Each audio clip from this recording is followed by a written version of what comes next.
Hello again. This is Women to Women. I'm Carol Paz, your hostess for the evening, and we have with us tonight a very special guest, Star Anderson from the Carson Nugget Casino, who will be with us in just a moment. But I'd like to first of all thank our sponsors, Carpa LLC, importer of fine Portuguese olive oils, balsamic vinegar, and international teas, as well as Vila Bas Deli Cafe, home of Pate's famous chorizo. And now let's turn our attention to Star and what I'm hoping is going to be a very enthusiastic and well-moving interview. So join us, please. Star, thank you so much for being with us tonight. It's a pleasure. Well, thank you, Carol. I really am thankful that you asked me and that you're here at the Nugget tonight. Well, I have been here before on social occasions, and I've always enjoyed it. So I'm looking forward to our interview as well, which is a brand new type of meeting for us. Yes. Star, I have to just say right off the bat that you have a beautiful name. Oh, thank you. Star is such an unusual first name. Can you share with us, how did you get that? I can. I'm asked that quite often. I bet. And people say, my maiden name is Zappa, so people will say, were your parents hippies? I say, no, actually far from it. My father was born during the Depression, and he was a Shirley Temple fan. And in the movie Captain January, her name is Star. That's right. So he said, if I ever have a girl, I want to name her Star. And I actually have two older half-sisters from his first marriage. And apparently my, I call her my stepmother. She's not. She's my father's first wife. Very nice lady. Apparently she said no, but my mother said yes. Well, it becomes you very much. And it's wonderful to have a name that is so full of hope and so full of energy. And it's also a very intriguing name.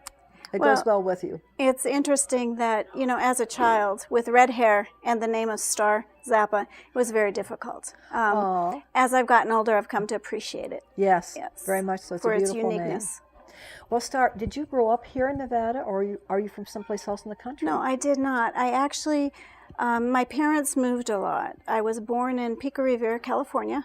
Okay. And then we moved back to Minnesota, which is where my parents are both from. They were both born in Minnesota, and that's a tough state to grow up in weather-wise. Yes. When I was 3 years old, my mother was killed in a car accident. So my father had myself, and I have a brother who's 2 years older and a sister who's 2 years younger. And we lived with him for a while, and then he sent us to live with our paternal grandparents. They had a farm in Wisconsin, about 120 miles from the Twin Cities, Minneapolis, St. Paul. So we spent the next almost 5 years there until he remarried. And that was a great, adventurous, wonderful time. I can believe that was, and to have sent you to loving grandparents that he knew and he trusted that would raise his children until he could get back with you. That says a lot about your father. Yes. A lot about your father. My grandparents, my Nona, they were Italian. My grandfather was Italian. My grandmother was Swedish.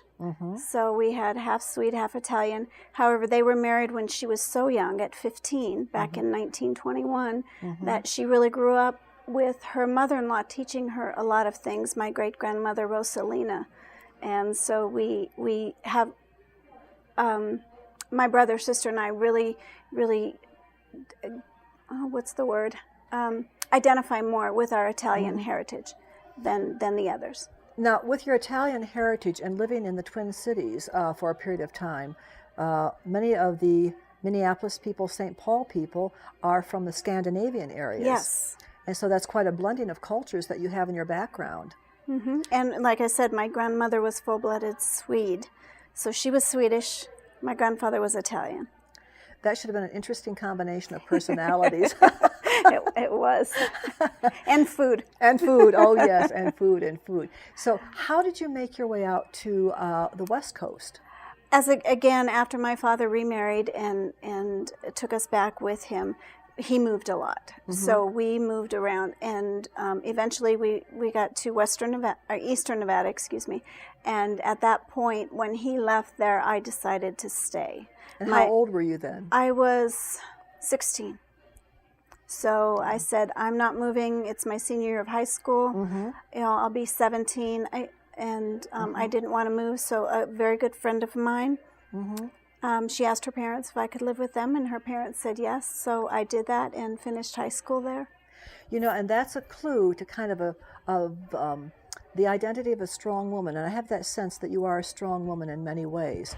You knew where you wanted to be and why, and you made a decision that you wanted to finish that senior year where you were with friends and with people that you knew. And not a lot of girls at 16 and 17 would have done that, Star. So you must have garnered strength, not only from your Italian and Swedish background, but just from the fact that you moved around a lot. Yes. And I've noticed with other women that I've interviewed, moving has played a large role in their building of self-confidence. From one environment to another, they've learned how to introduce themselves and to get along and to work with that new culture, that new environment. I totally agree with that. And as I was married and had my children and subsequently divorced, my daughter and I, she's quite a bit younger than her brothers. I have 3 children, and the boys are 9 and 7 years older than her. And so when my first husband and I divorced, she was 8. And we moved quite a bit due to my job. And I would be offered positions that career-wise were better. And as a single parent, struggling with paying bills for raising 3 children and trying to do the best that I could with an ex-husband who wasn't responsible, we moved because of my job. And you know, there was a time when I moved to Las Vegas and the 2 children who were still at home did not like it. So I was offered another position back in Eastern Nevada in Wendover where I had been before, and I went there. That was in 99. In 2000, I was offered a position at a tribal casino near Fresno, California, and it was just my daughter and I who moved at that point. And I told her, don't think of it as moving, honey, and don't think of it as bad. Think of it as an adventure. Yes. You know, all of these things that you will be able to see and do, and different cultures, different areas of the country that you'll be able to see that you may never have gotten another chance to see. There's something good about being raised and living in the same community for years and years as well. But instead of thinking this as a negative, think about it in the positive way. And it will turn out to be a positive in your life in the long run, I think, most of the time. Yes, and she's very strong as well. She'll be 23 this year, and she's very strong. Bless your heart. I have to ask this question at this point, Star. You have 3 children. Yes. And you have that mixture of boys and girls, okay? What's it like as a single parent to try and to work with the psyche of a young son and also the psyche of daughters? It's really a balancing act in so many ways for a single parent especially. How did you handle that? Well, my boys, with the exception of each one of them, got into some trouble once. One was, the oldest was about 17. The younger one, the middle child, was about 15. And that one piece of trouble, which was very difficult for all of us to go through, I had to be very strong with it. And I remember with my younger son, who was 15, when he got into the trouble, literally he had to pay a fine, he had to pay restitution, and he was in a program called diversion because he had never been in trouble before. And so he had to finish all of these things so that this could be not even put on his record. And he did that. He listened to me. I mean, the boys and I didn't have much difficulty while they were growing up. Yes, and Joshua listened, and you know, that Christmas, I told the whole family, his father's side of the family, my side of the family, Josh cannot accept any gifts. He can only accept money because he has to pay off his court fees as well as his diversion fees as well as his restitution, and I can't afford it. And that was one of the hardest things I've ever done, Carol. Ugh, it almost brings tears to my eyes thinking about it. To sit there at Christmas and to have him sit there with his brother and sister and not be able to open one present. But at the same time, Star, it took a strong mother who loved her children very much to be able to say to any one of them, but in this situation it was Joshua, this is the right thing that has to be done. And these are the reasons that it has to be done. Yes. And hopefully it will never happen again. Yes. But we're going to go through this, and it's not just you, Joshua, it's the entire family. And that impact, Star, stays with that child for the rest of their life in so many positive ways. because you presented it in a reasonable, logical manner. And it had to make sense. And you Yes. made it make sense. And there were difficult times, I mean, that was a difficult time, and there were difficult times, and there were times when I wondered, am I doing the right thing? Mm-hmm. And there were times when I didn't do the right thing, obviously. That's true of all of us as parents. But we learn from our children, and hopefully our children take away the best of our parenting skills. And it's not always easy to come by those skills. You have to go through them to the difficulties to gain the skills. And then with you asked about the difference between the boys yes. and the girl. There was a lot of difference, and much more difficult, in my opinion, raising a daughter. Because young she ladies, was the only girl in the family? Well, part of it, yes. She was the baby. She was the baby on both sides, like age groups. My brother and sister and I, she was the youngest that was around. Mm-hmm. My brother has a younger daughter, a younger son, and another younger, two younger sons, okay. Not by much, the one son, and then a younger daughter, but he divorced and we weren't around them that much. So who we were around on my side and my ex-husband's side, she was the baby. So not only was she the baby of our family, she was the baby of the greater family as well. The extended family. Exactly. And so she was difficult. Now, she didn't have any of the trouble that the boys had, the one significant event that they had. It was just more of a day-by-day thing. And she, I am lucky now. I mean, I consider myself lucky. All very, very good children, young adults, I should say. My son will be 31 in April, and Joshua's 29, and my daughter will be 23. And they're very good, productive people who are, just a joy to be around for me. And I know that we oftentimes as parents, we wonder, as you say, when we're going through the difficult days, the difficult moments, is this the right path I'm taking? Will it make a difference in their future? And we just have to believe that when we're trying to do the best thing and the right thing with our children, that it will be, in the long run, at the end of that tunnel, we will see, the light will be there, reflecting on, good job, Star, good job. So let me ask you this question before we go into a break. Before you came to the Carson Nugget Casino here in Carson City, if I were to ask you some of the most important, maybe two of the most important decisions that you had made in your life in terms of your career, what would they be? Can you go back and now reflect and say, that was a good decision, Star, that you made there? I would say the most obvious one was going through college. I was married young, right out of high school, had my sons immediately. And I didn't start college until I was 27. My daughter was 3 months old. And I started college, and it took me many, many years to finish my bachelor's degree. But you did. But I did. Good girl. Good girl. And what was your bachelor's degree in? Business with an emphasis in accounting. All right. Why were you so determined to finish that degree? Why were you so determined to go on with an education beyond high school? Because no one in my family ever had, and because I wanted the knowledge. I had experience, and I also knew that if I were to move from the place that I was at the time and job searching, that it would also be very beneficial to have a degree. Absolutely. But I consider myself a person who is a lifelong learner. I just enjoy learning. I think that, we can never stop learning, and the more that we learn and the more that we are open to listening to other points of view and other ways to do things, as well as book learning, that we will come away a better person who can make better decisions, because we have different choices, and we see how those different choices can affect us. And yes. And again, I'd say that I've made many, many choices that have been bad for me in my personal life. And in my career, I'm very happy to be where I'm at. And I've also been very, very lucky to have more than one great mentor in my life. You can't do it without a mentor. We'll talk about that mentorship when we come back. Thank you so much for joining us, and we'll return shortly. Are you looking for a healthier lifestyle? A more nutritious diet? Do you care about quality? If your answer is yes, or if you are just curious, come into Villa Basque Deli and Cafe right here in Carson City, Nevada.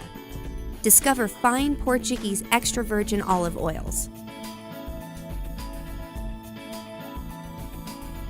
vintage balsamic vinegars, and a wide assortment of international health teas provided by distributor Carpa Nevada LLC.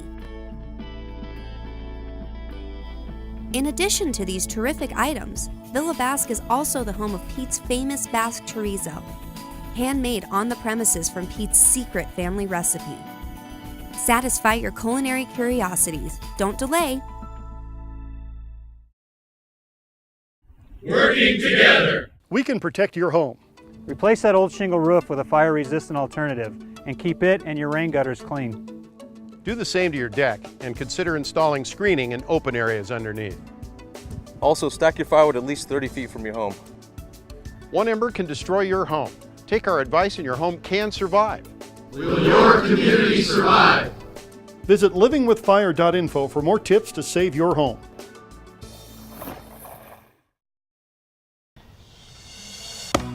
How was school today?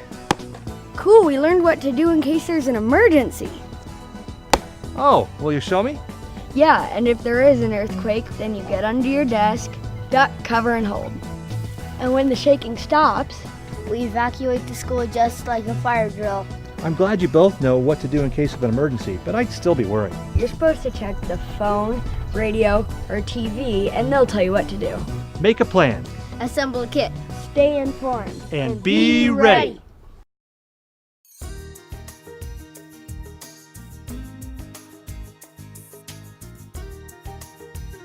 Welcome back again to the second portion of Women to Women. I am Carol Paz, your hostess, and we are with Star Anderson, the general manager of the Carson Nugget Casino. And we'd like to again thank our sponsors, Carpa Nevada LLC and Villa Basque Deli and Cafe, for helping us to put this program on the air. So let's get back to you, Star, and you're a fascinating lady to talk with, and you are a lady by all means. I love it that you have included in your development, your business development, and in your personal development, mentorship. And we left off with that idea. What do you mean by mentorship? Who has been a definite influence for you? Well, I've had specific people at places that I work, whether it was someone that I worked with or whether it was actually the owners of the casino, because I've been in the gaming industry, started in 1980. Long time. So it's been a while. And there were just people that would help me and talk to me about the way that I was. I tended to have a little bit of a brassy personality. I'm somewhat unconventional at times in the way that I speak. I don't like buzzwords. That's the Italian and the Scandinavian in you coming through. So I tend not to use them. So every now and then I don't come across the way that I intend. So I've learned from these people, men and women that I've worked with, and some specifically have taken me under their wing and just really helped me and reminded me that it's not all about how I'm feeling, it's about how I'm being perceived. And, so and you have to be very careful with that. So true. In any form of business, the perception that business has in the community comes directly back on the people who work within that business and who present that business. So I can identify that, having been a businesswoman myself. Well, Star, let me ask you. You are now general manager, and you've been in that position since when? Since July of 2008, here with the Nugget. And it's unusual to find a woman at the head of the steering wheel, so to speak, in the casino industry. First of all, where were you working before you came to Carson City? And did that degree that you got in business really help make a difference? Was that like an insurance card for you when you came here? Well, first I want to say yes, I believe it was an insurance card. How much it helped in doing my job, obviously, I started in accounting. Well, actually, I started as a food server way back in 1980. But I moved into accounting quite quickly because I You're like good at numbers. That's right. And that's what I wanted to do. And I think some of it Carol, is that I was not educated enough, and I don't mean just educated traditionally through schooling, but I just wasn't educated enough in business. I was too young to know I wasn't supposed to be doing what I was doing. Okay. And so I was kind of fearless at times. And that gave me that edge of being strong and having my opinions heard and listened to. And at times it got me into a lot of trouble as well. So through the years, I've learned to work with that again from the perception side of it, as well as growing up, maturing, and knowing that, my world isn't the only world, and my thoughts are not the only thoughts, and we're all different people, and we think different, and we feel differently. And so before, and isn't that a revelation? It is. And I even now, I still realize that some days when I have a difficult day and can't understand why things are going a certain way, and then I go back to, oh, that's right, we're different, we think different as people, and that helps me stay grounded and try to get in the minds of people and see what the perception is, or what the thought pattern may be, or why they're going down the road they're going down. And what a gift that is to the other side, Star, to know that if you're a staff member under your supervision, or to know that you're coming in and you are a prospective employee that's being interviewed, just to know that the person on the other side of the desk, who in this case happens to be Star Anderson, has that way of reflecting upon not only how she got to where she is, but what it took to become a person in her own right, and not a selfish woman, but a woman who has to say, my values and my hopes for this place of business, for my personal family, for my personal self, has more to do with my giving so much of my time and effort to making success be a team effort. It's not just about me. It's about how this whole place functions. Exactly. And there have to be relationships and commitments in those relationships to one another to make it successful. And that is where we're at here at the Nugget with our culture. We've been changing the culture. We've went through difficult times in trying to change that culture of what the Nugget was. Not saying that it was bad before. However, times change. Correct. And everything has to change to stay relevant. Help bring us, Star, up to date, the history of the Nugget as you wish to share it. The Nugget began when?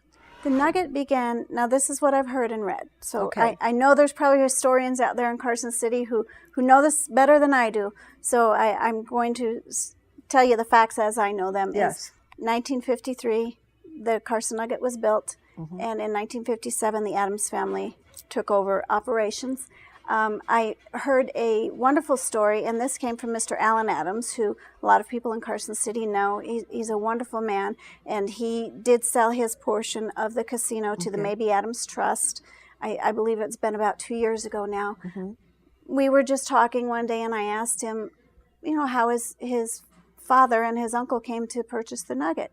He said, well, they had some properties in southern Nevada, and then they came up here, and Graves was the last name of the gentleman that owned this Nugget, as well as the Nugget in Sparks, as well as a couple of other Nuggets. I think there was a Nugget in Reno and a Nugget up at the lake.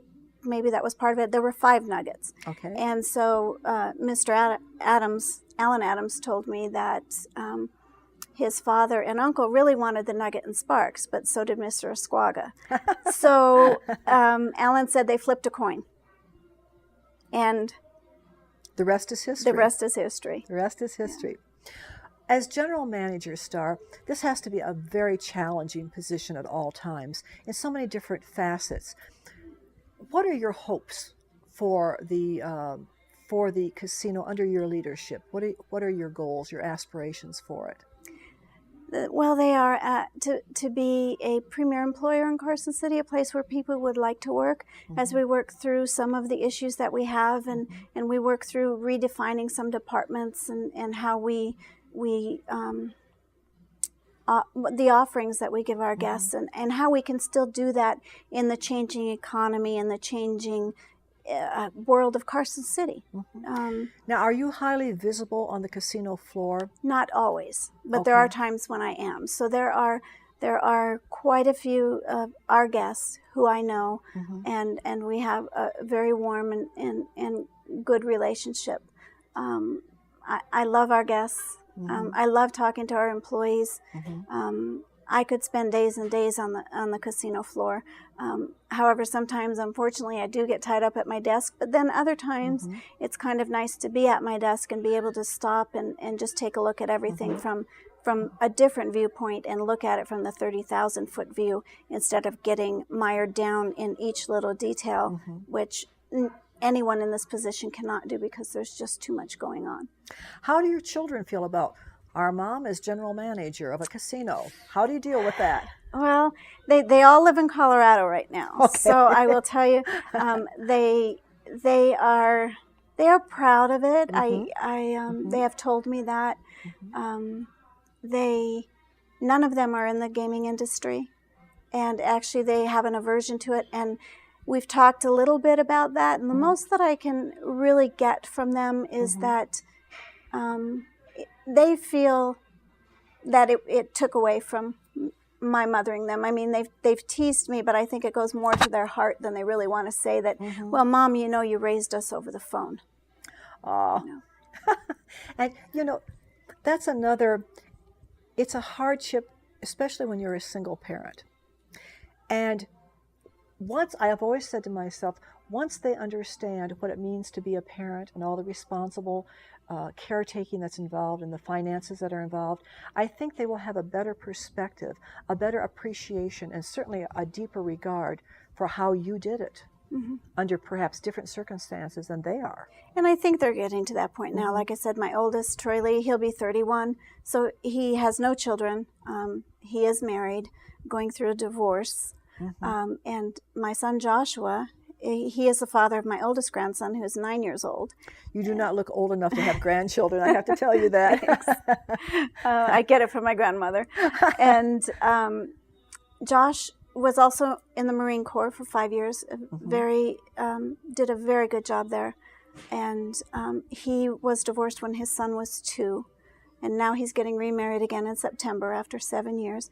So he does understand, and he was in Iraq. Very tough assignment. Yes, very tough. And I'm very proud of him and what he did there as well. As proud well of, you should be. Yes. Yes. And my and daughter. We are too. Thank you. My daughter is now ready for baby number 2, is coming in August. And she's a very good mother. And I think that the more and more time she spends as a mother, the more that she actually sees some of the things that Mom did, and she can forgive me for some of the times that I wasn't there. And Star, do you start to sense as your children grow older that your relationship with them becomes much more adult-like?